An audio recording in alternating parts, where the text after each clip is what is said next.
Okay, I'm going to show you how to never lose your remote control or misplace it.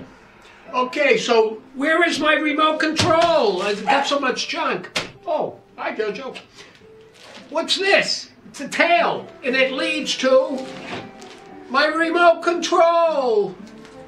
Okay, what I'm getting at is make a tail for your remote control. And I'm going to make a tail for another remote control that I have. Easy as this. Get some brightly colored rope. Get a pair of scissors I have over here. Pair of scissors. You can make it nice and long.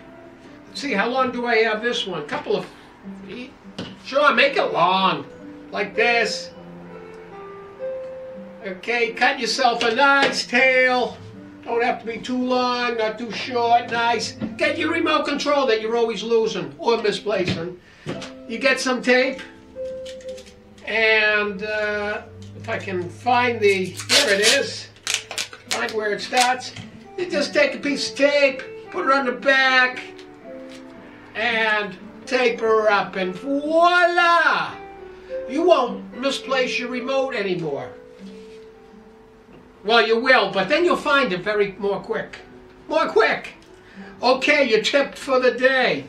How not to lose your remote control. See, now I got two. Two tails. Oh, one tail's bigger than the other. All right. Okay, you get the idea.